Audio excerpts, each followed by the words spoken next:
जय माता दी। नमस्कार दोस्तों, स्वागत है आप सभी का हमारे YouTube चैनल पर। आज आप सुनेंगे तुलसी माता की पावन कथाएं। प्रेम से बोलिए तुलसी माता की जय। सुवार्णी मुनि की पुत्री तुलसी अपूर्व सुंदर थी। उसकी इच्छा थी कि उनका विवाह भगवान नारायण के साथ हो। इसके लिए उन्होंने नारायण पर्वत की घाटी में स्थित बद्रीवन में घोर तपस्या की। दीर्घ काल तक तपस्या के उपरांत ब्रह्मा जी ने प्रसन्न होकर दर्शन दिए और वर मांगने को कहा। तब तुलसी जी ने कहा, हे सृष्टि के कर्ता ब्रह्मदेव, आप तो अंतर्यामी हैं, आपसे क्या छुपा है। सबकी मन की बात आप जानते हैं। फिर भी मैं अपनी इच्छा आपको बताती हूँ। मैं चाहती हूँ कि भगवान श्री हरि मुझे पति रूप में मिले। तुलसी की बातें सुन ब्रह्मदेव ने कहा, तुम्हारा अभीष्ट तुम्हें अवश्य मिलेगा। आपने पूर्व जन्म में किसी अपराध के कारण तुम्हें श्राप मिला है। इसी प्रकार भगवान श्री नारायण के एक पार्षद को भी दानव कुल में जन्म लेने का श्राप मिला है। दानव कुल में जन्म लेने के बाद भी उसमें नारायण का अंश विद्यमान रहेगा। इसलिए इस जन्म में पूर्व जन्म के पाप के शमन के लिए संपूर्ण नारायण तो नहीं, नारायण के अंश से युक्त दानव कुल में जन्मे उस श्रापग्रस्त पार्षद से तुम्हारा विवाह होगा। श्राप मुक्त होने पर भगवान श्री नारायण सदा सर्वदा के लिए तुम्हारे पति हो जाएंगे। तुलसी ने ब्रह्मा जी के इस वर को स्वीकार किया, क्योंकि मानव कुल में जन्म के कारण उसे मायावी भोग तो भोगना ही था। तुलसी बद्री वन में रहने लगी। नारायण का वह पार्षद दानव कुल में शंखचूड़ के नाम से पैदा हुआ था। कुछ दिनों के बाद वह भ्रमण करता हुआ बद्री वन में आया, जहां तुलसी रहा करती थी। वहां तुलसी को देखते ही उस पर मुग्ध हो गया। तुलसी के सामने उसने अपने साथ विवाह करने का प्रस्ताव रखा। इतने में ही वहां ब्रह्मा जी भी आ गए और उन्होंने तुलसी से कहा, तुलसी, शंखचूड़ को देखो, कैसा देवोपम इसका स्वरूप है। दानव कुल में जन्म लेने के बाद भी लगता है जैसे इसके शरीर में नारायण का वास हो। तुम प्रस्ताव को स्वीकार कर लो। तुलसी को भी लगा कि उसकी तपस्या पूर्ण हुई है, उसे इच्छित फल मिला है। शंखचूड़ के साथ उसका गंधर्व विवाह हो गया और वह शंखचूड़ के साथ उसके महल में पत्नी बनकर आ गई।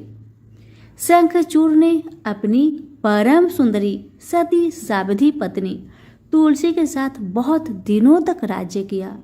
उसने अपने राज्य का इतना विस्तार किया कि देवलोक तक उसके अधिकार में आ गया।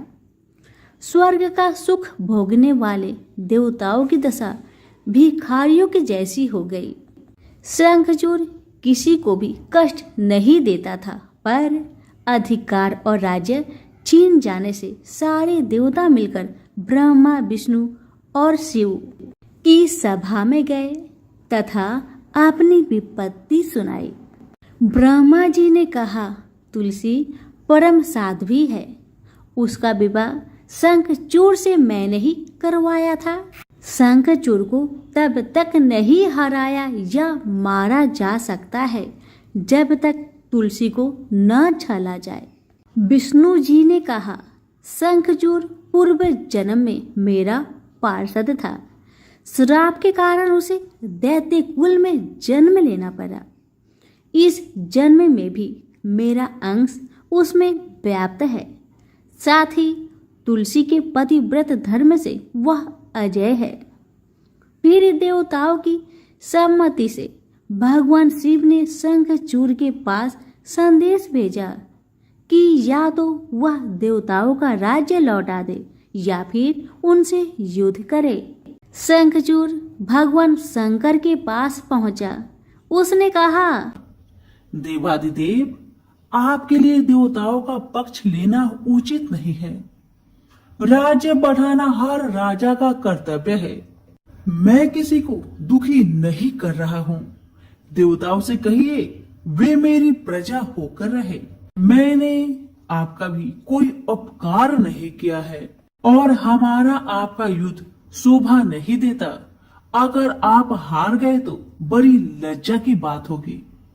मैं हार गया तो आपकी प्रीति बहुत अधिक नहीं बढ़ेगी। शंखचूड़ की बातें सुन भगवान शंकर हंसने लगे। भगवान तो सब रहस्य समझते थे। तुलसी और शंखचूड़ के पूर्व जन्म की श्राप की अवधि लगभग पूरी हो चुकी थी। भगवान बोले, इसमें कृति और लज्जा की बात नहीं। तुम देवों के राज्य लौटाकर उन्हें उनके पद पर प्रतिष्ठित होने दो। युद्ध से बचने का यही एक उपाय है। शंखचूड़ ने कहा, मैंने युद्ध के बल से देवलोक जीता है। कोई उसे युद्ध के द्वारा ही वापस ले सकता है। यह मेरा अंतिम उत्तर है। मैं जा रहा हूँ। ऐसा कहकर शंखचूड़ चला गया। उसने अपनी पत्नी तुलसी को सारी बात बताई और कहा, कर्म भोग सब काल सूत्र में बंधा है। जीवन में हर्ष, शोक, भय, सुख, दुख, मंगल, अमंगल काल के अधीन है। हम तो केवल निमित्त है। संभव है भगवान शिव दोनों का पक्ष लेकर मुझसे युद्ध करे। तुम चिंता मत करना। तुम्हारी सती तेज मेरी रक्षा करेगी। दूसरे दिन भगवान शंकर ने नेतृत्व में देवताओं ने युद्ध छेड़ दिया। शंखचूड़ ने भीषण बाणों की वर्षा कर उनका वेग रोका। उसके प्रहार से देवता डगमगाने लगे। उसने दानवी शक्ति का प्रयोग कर मायावी युद्ध आरंभ किया। युद्ध स्थल पर दानव शंखचूड़ किसी को दिखाई नहीं देता था, पर उसका अस्त्र शस्त्र देवताओं पर प्रहार कर देवताओं को घायल कर रहा था। अब देवतागण अपना अस्त्र शस्त्र चलाए तो किस पर चलाए और कैसे चलाए, क्योंकि कोई शत्रु सामने था ही नहीं। कई दिनों तक इस तरह भयंकर युद्ध चला। शंखचूड़ पराजित नहीं हुआ।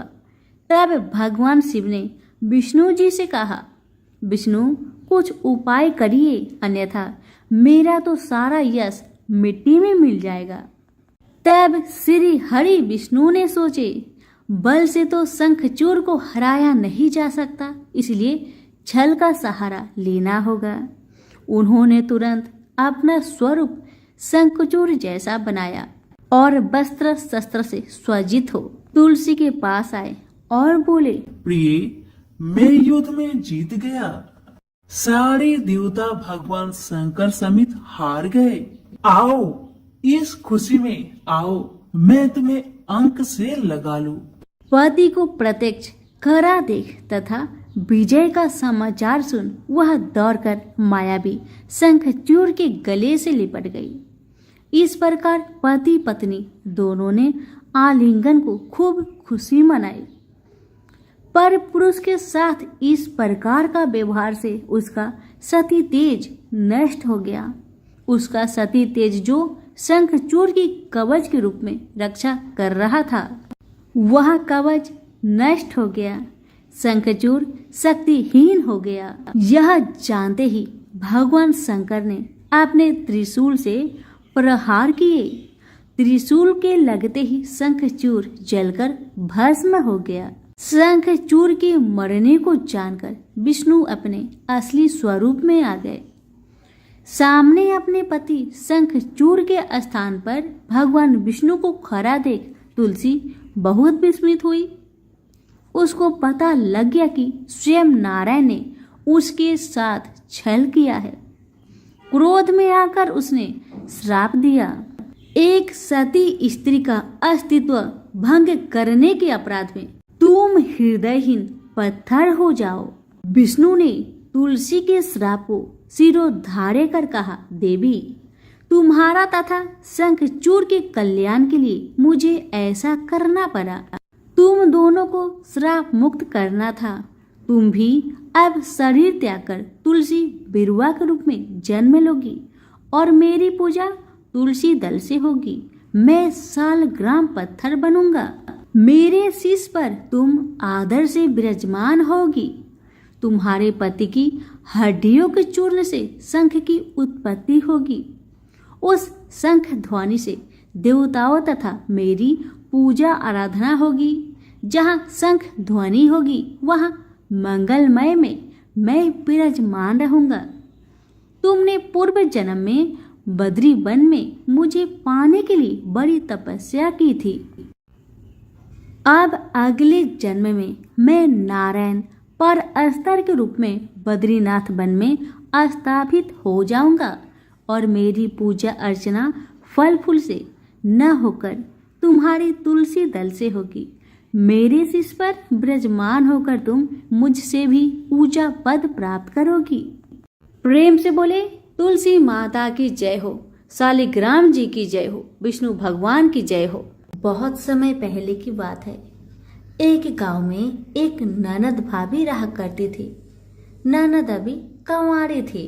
उस परिवार में ननद, भाभी और भाई, इन तीनों के अलावा और कोई भी नहीं रहता था। भाभी तो कभी कोई पूजा पाठ करती ही नहीं थी और ननद हर रोज तुलसी माता की पूजा किया करती थी। उनकी बड़ी सेवा करती थी। बिना तुलसी पूजन के ननद कभी भोजन नहीं करती थी। ननद का पूजा पाठ देख के भाभी को बहुत क्रोध आता था। कभी कभी भाभी तो अपनी ननद से ऐसे भी कह देती थी कि जब तुम्हारा विवाह होगा ना तो मैं तुम्हें और बराती को तुलसी ही खाने दूंगी और दहेज में यही दूंगी। इसी तरह समय निकलने लगा, दिन बीतने लगी। अब तो ननद भी बड़ी हो गई थी। भाई ने अपने बहन के लिए एक अच्छा घर और बर ढूंढा। अब तो बहन की शादी पक्की हो गई। बहन की शादी वाले दिन भाभी ने क्या किया, बारातियों के सामने तुलसी का गमला फोड़कर रख दिया। लेकिन ननद की सच्ची भक्ति और श्रद्धा से तुलसी माता बहुत प्रसन्न थी। इसी कारण से तुलसी माता की कृपा से तुलसी का गमला स्वादिष्ट व्यंजन में बदल गया। ये चमत्कार देखकर भाभी बहुत आश्चर्यचकित हो गई।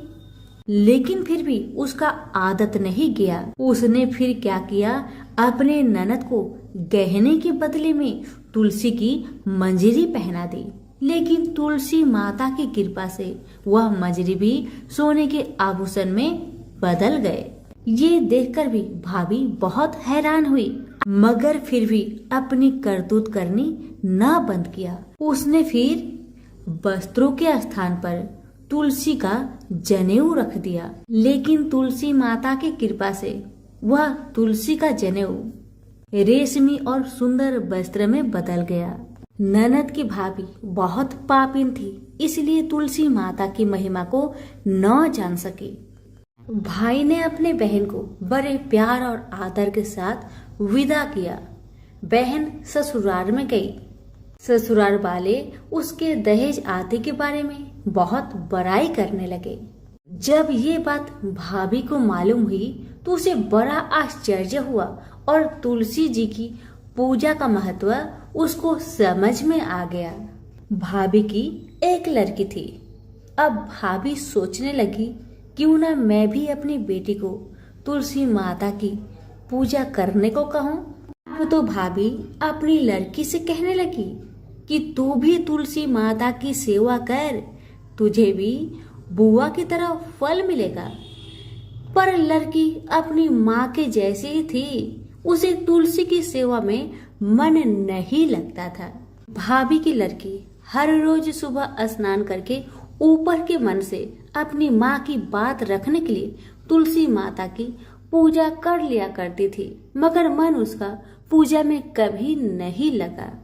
इसी तरह समय बीतते गया।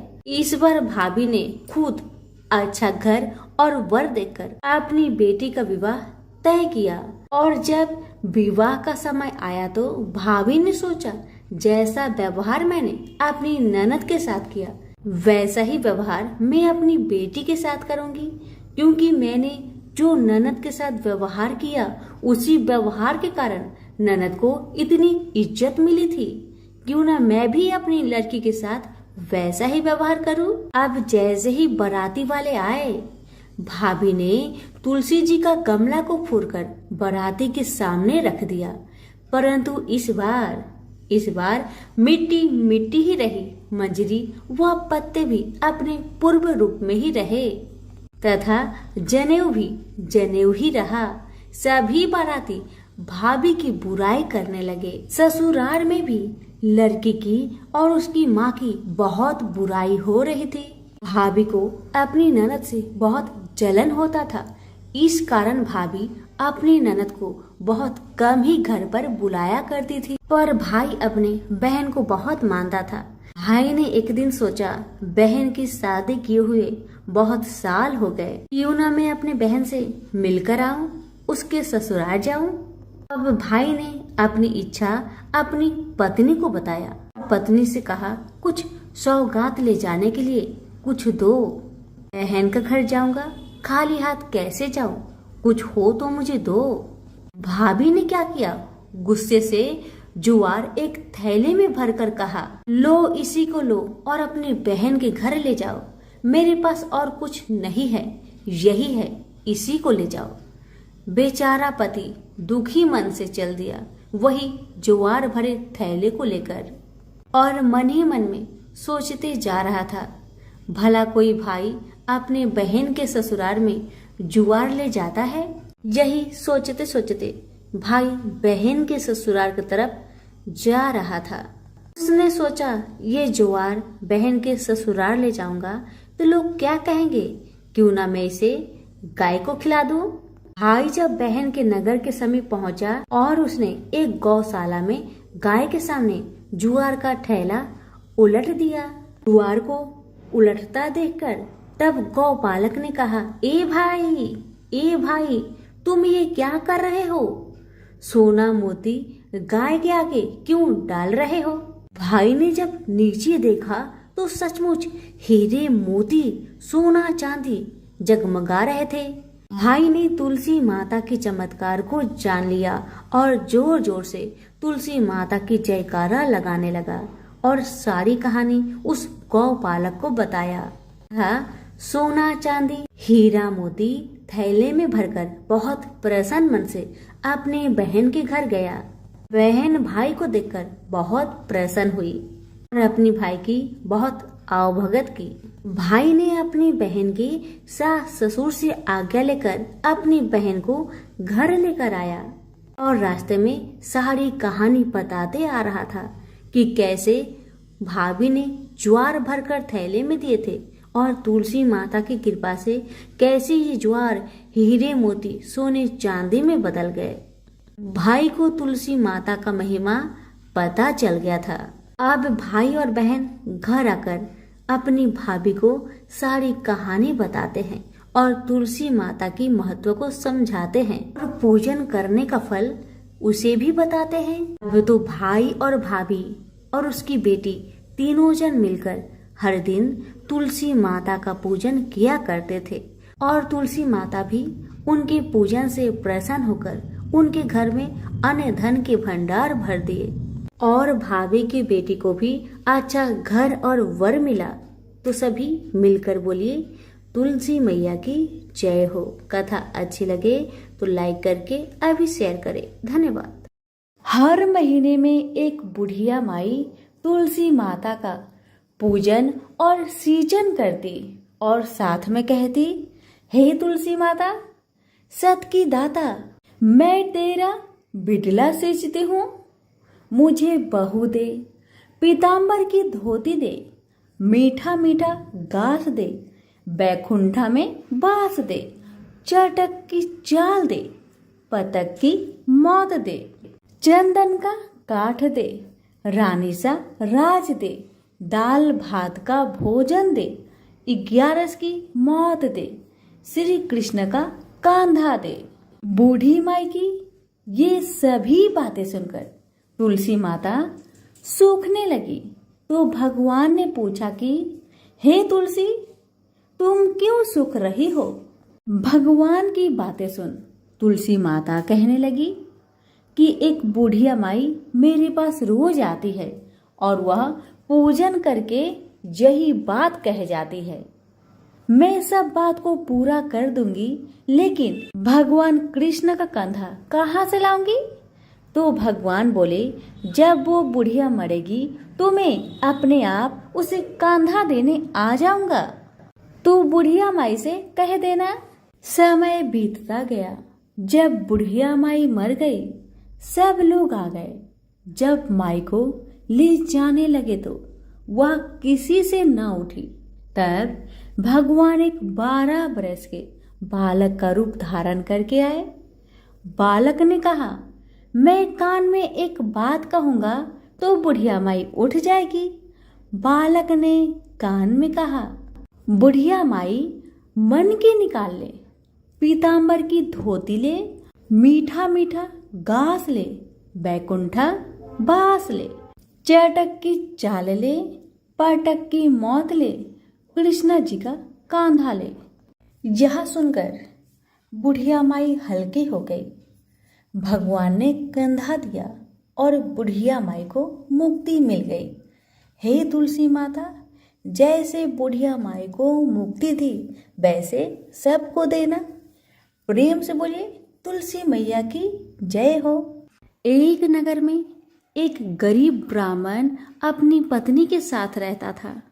वह भिक्षा मांग मांग कर अपना जीवन गुजारता और भगवान की पूजा में लगा रहता था। वह उतने ही भिक्षा मांगता जिससे उसके और उसके परिवार का पेट भर सके।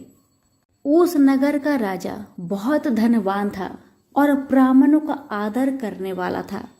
राजा किसी भी ब्राह्मण को अपने महल से खाली हाथ नहीं जाने देते थे।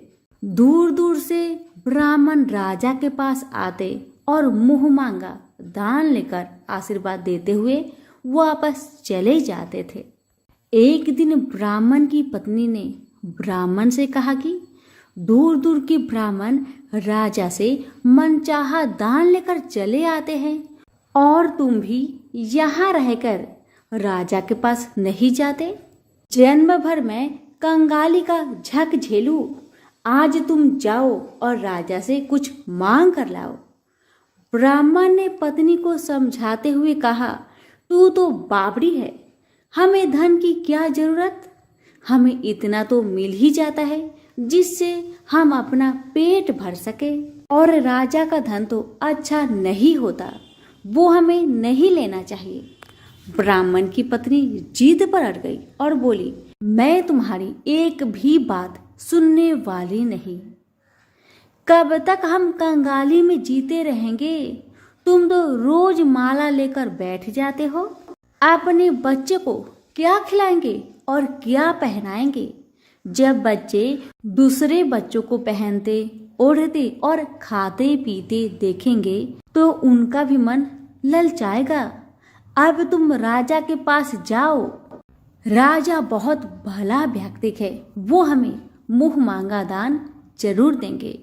मजबूर होकर ब्राह्मण राजा के महल की ओर चल पड़ा, पर राजा उस समय महल में नहीं था।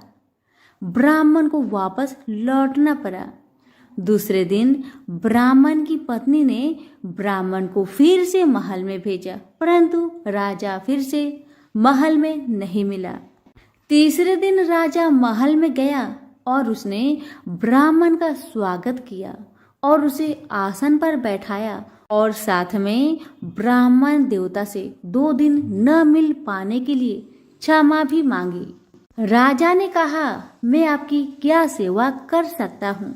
ब्राह्मण ने कहा, जो मैं मांगू वो आप दे सकेंगे? राजा ने कहा, हाँ हाँ कहिए, मैं आपकी क्या सेवा कर सकता हूँ? ब्राह्मण ने निवेदन किया, महाराज मैं कुछ और नहीं चाहता, बस आप मुझे अपने पसीने की कमाई से 4 पैसे दान में दे दीजिए।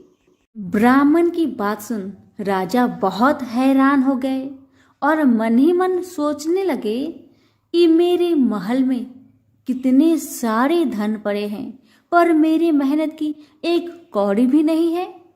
राजा ने ब्राह्मण से कहा, आप मुझे 1 दिन का समय दे, मैं कल आपको आपका मुंह मांगा दान दूंगा।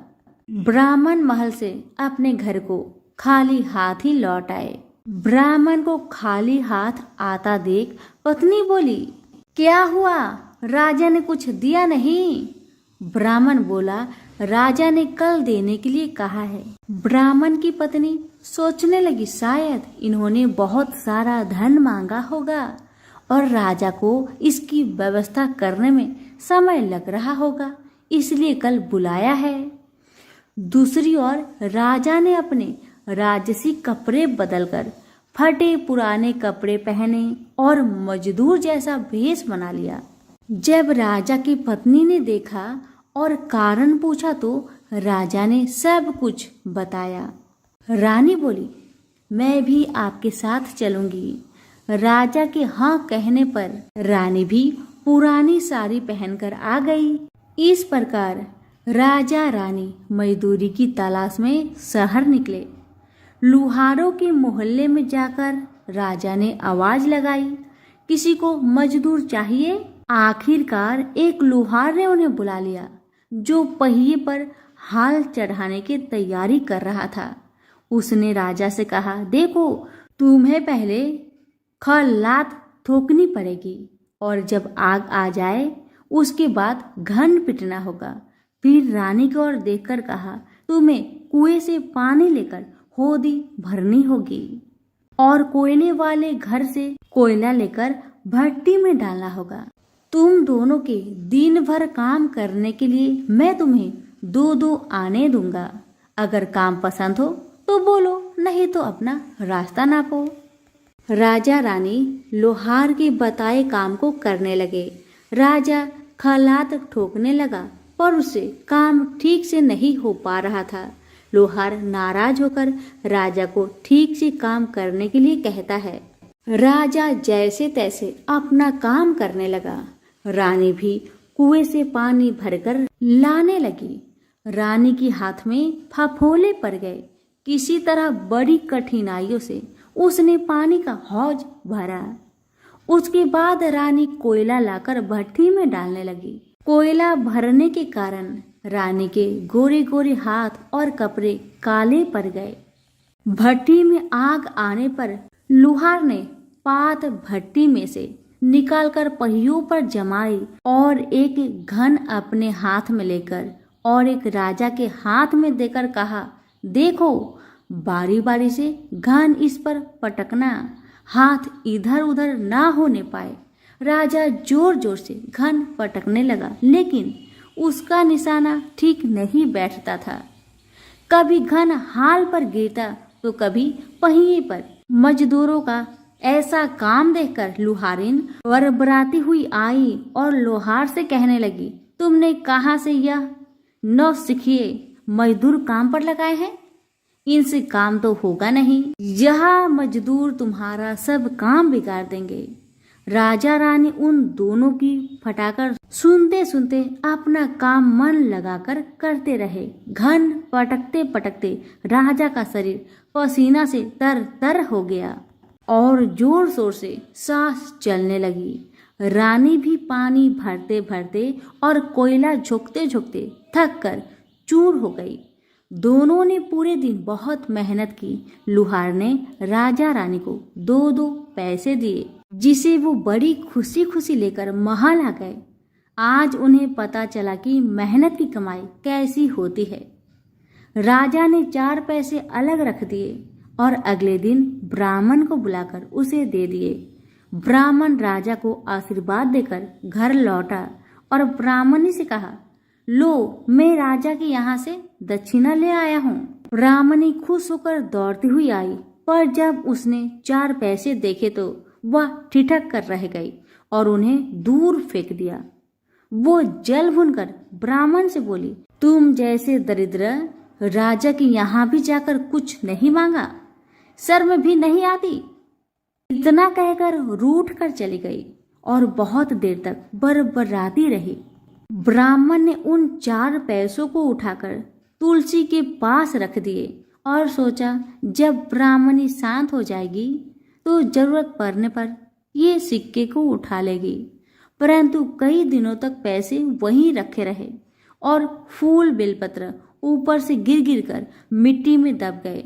ब्राह्मण और ब्राह्मणी दोनों ही उन सिक्कों के बारे में भूल गए। कुछ दिनों के बाद तुलसी जी के घर में 4 पौधे उगे। चारों पौधे बहुत सुंदर थे। यह देख ब्राह्मणी रोज उसमें पानी डाल देती। 4 महीने बाद वो पौधे बड़े हो गए और उनमें फूल लगने लगे। फूल सूखने पर इनसे मोती झरने लगी। ब्राह्मण और ब्राह्मणी ने कभी मोती नहीं देखे थे। वो समझे कि कोई बीज है। हर रोज कई कई फूल झरते और मोती पूरे तुलसी पर बिखर जाते। ब्राह्मणी उन मोतियों को समेट कर घर के एक कोने में डाल देती। इस तरह वहां मोतियों का ढेर लग गया था। एक दिन एक सब्जी वाली आई। ब्राह्मणी को सब्जी लेनी थी पर उसके पास पैसे नहीं थे। उसने सब्जी वाली से कहा, क्या तुम इन चमकदार बीजों के बदले सब्जी दे सकती हो? सब्जी वाली ने देखा तो वो पहचान गई, अरे ये तो मोती है। उसने खुशी खुशी ब्राह्मणी को उन मोतियों के बदले उनकी मनपसंद सब्जी दे दी। अब से हर रोज ऐसा होने लगा। ब्राह्मणी और सब्जी वाली दोनों खुश थे। सब्जी वाली यह सोचकर खुश थी कि मुझे 1 पैसे की तरकारी के बदले हजारों का माल मिलता है, और ब्राह्मणी ये सोचकर खुश थी कि इस बीजों के बदले सब्जी मिल जाती है। इस प्रकार कई महीने बीत गए। उधर राजा के महल में कई राजहंस थे जो मोती चुगते थे। राजा का यह नियम था, जब राजहंस मोती चुग लेते थे उसके बाद ही राजा और उसका परिवार भोजन करता था। एक समय बाद राजा का सारा धन उन मोतियों और दान देने में खर्च हो गया। अब राजा को मोती खरीदने के पैसे तक नहीं बचे। यह खबर पूरे नगर में फैल गई। ब्राह्मण और ब्राह्मणी को जब यह पता चला तो उन्होंने यही विचार किया कि राजा बहुत दानी और नेक दिल है। उसने अपना सब कुछ दान कर दिया, यहाँ तक कि शायद उनके पास खाने को भी कुछ नहीं है। ऐसा हालत में हमें उन लोगों की सहायता करनी चाहिए। ब्राह्मण ने ब्राह्मणी से कहा, अगर तू कहे तो इसमें से कुछ बीज राजा को दे दूं। तू कहती है इससे सब्जी और खाने की चीज मिल जाते हैं। ब्राह्मणी ने कहा, हाँ, मैं रोज इसके बदले सौदा लिया करती हूँ। ऐसा कहकर ब्राह्मणी 1 टोकरी बीज भर लाई। ब्राह्मण राजा के पास पहुंचा और उसे वो मोती दिए और राजा को सारी बात बताई। राजा उन मोतियों को देखकर चौंक गया। उसने मोती राजहंस को दिए। राजहंस उन्हें चुगने लगे। यह देख राजा ने ब्राह्मण से कहा, एक एक मोती सैकड़ों रुपए का है। सच बताए आपके पास इतने मोती कहाँ से आए? ब्राह्मण बोला, महाराज, ऐसे बीज तो हमारे घर पर बहुत है। और राजा को पूरी बात बताई। राजा अपने मंत्रियों के साथ ब्राह्मण के घर पहुंचे और उन 4 पेड़ों को देखा। पूछताछ में उन सिक्के वाली बात सामने आ गई। जब पेड़ों को देखा तो उनकी जड़ के पास वही सिक्के चिपके हुए थे। आज ब्राह्मण और ब्राह्मणी को मालूम हुआ कि उनके पास लाखों करोड़ों की दौलत है, जिसे वो साधारण बीज समझते थे। ब्राह्मण ने सोचा कि मेरे लिए यह धन किस काम का। ऐसा सोच ब्राह्मण ने सारे मोती राजा को दान में दे दिए। राजा की आंखें भी खुल गई। मेहनत के धन की कीमत उन्हें मालूम पड़ गई। उस दिन राजा ने प्रण कर लिया कि मैं खजाने के पैसे से एक भी पैसा अपने खर्च में नहीं लगाऊंगा। अपना खर्च मेहनत करके चलाऊंगा। खजाने और ब्राह्मण के दान से राजा ने जनता का हित में कई धर्म कर्म के काम शुरू कर दिए। हे तुलसी माता, जैसे आपने ब्राह्मण परिवार पे अपनी कृपा बरसाई, वैसे ही आपकी कथा कहने वाले, सुनने वाले, हुक्कारे भरने वालों पर अपनी कृपा सदा बनाए रखे। तो प्रेम से बोलिए तुलसी मैया की जय हो। पुराणों में बताया गया है कि एक बार भगवान गणेश गंगा नदी के किनारे तपस्या कर रहे थे। इसी कालावधि में धर्मात्मज की कन्या तुलसी विवाह की इच्छा लेकर तीर्थ यात्रा पर निकली। देवी तुलसी सभी तीर्थ स्थल का भ्रमण करते हुए गंगा के तट पर पहुंची। गंगा तट पर देवी तुलसी ने देखा कि युवा गणेश जी तपस्या में लीन थे। शास्त्रों के अनुसार तपस्या में विलीन गणेश जी रत्न जटित सिंहासन पर विराजमान थे। उनके समस्त अंगों पर चंदन लगा हुआ था। उनके गले में परिजात पुष्प के साथ स्वर्ण मणि रत्नों के अनेक हार पड़े थे। उनकी कमर में अत्यंत कोमल रेशम का पीतांबर लिपटा हुआ था। तुलसी श्री गणेश के इस सुंदर स्वरूप पर मोहित हो गई। उसके मन में गणेश से विवाह करने की इच्छा जागृत हुई। तुलसी ने विवाह की इच्छा से उनका ध्यान भंग किया। तब भगवान श्री गणेश ने तुलसी द्वारा तप भंग करने को अशुभ बताया और तुलसी की मनसा जानकर स्वयं को ब्रह्मचारी बताकर उसके विवाह प्रस्ताव को नकार दिए। विवाह प्रस्ताव ठुकराने पर तुलसी ने नाराज होकर गणेश जी को श्राप दिया कि उनके एक नहीं बल्कि 2 विवाह होंगी। इस पर श्री गणेश ने भी तुलसी को श्राप दे दिया कि तुम्हारा विवाह एक असुर से होगा। एक राक्षस की पत्नी होने का श्राप सुनकर तुलसी ने गणेश जी से माफी मांगी। तब गणेश जी ने तुलसी से कहा कि तुम्हारा विवाह शंखचूड़ राक्षस से होगा, किंतु फिर तुम भगवान विष्णु और श्री कृष्ण को प्रिय होने के साथ ही कलयुग में जगत के लिए जीवन और मोक्ष देने वाली होगी। पर मेरी पूजा में तुलसी चढ़ाना शुभ नहीं माना जाएगा। तब से ही भगवान श्री गणेश जी को पूजा में तुलसी चढ़ाना वर्जित माना गया है। प्रेम से बोलिए गणेश जी की जय, तुलसी जी की जय। अन्य कथा के अनुसार हनुमान जी के बारे में ऐसी मान्यता है कि वह भगवान राम के इतने परम भक्त थे कि वह उन्हें अपना माता और पिता मानते थे। हनुमान जी को जब भी कोई चिंता या परेशानी होती तो वह इस बारे में सबसे पहले अपने प्रभु श्री राम और माता सीता को बताया करते थे। एक बार ऐसा हुआ कि वाल्मीकि ऋषि के आश्रम में माता सीता अपने हाथों से भोजन पका रही थी। पवन सुत आए और बोले, हे माता, मुझे बहुत जोर से भूख लग रही है, भोजन दे। सीता जी ने अपने हाथ का बना गर्मा गर्म खाना हनुमान जी को दे दिया। हनुमान जी सारा भोजन चट कर गए और फिर भी उनकी भूख नहीं मिटी। यहाँ तक कि धीरे धीरे भंडार गृह खाली होने लगे। तब माता सीता ने राम जी के कहने पर हनुमान जी को खाने के साथ एक तुलसी पत्र दे दिया। तुलसी पत्र को खाते ही हनुमान जी का पेट भर गया और उनकी भूख शांत हो गई। तभी से हनुमान जी के भोग में तुलसी दल को शामिल करने की परंपरा चली आ रही है। प्रेम से बोलिए पवन पुत्र हनुमान की जय, तुलसी मैया की जय।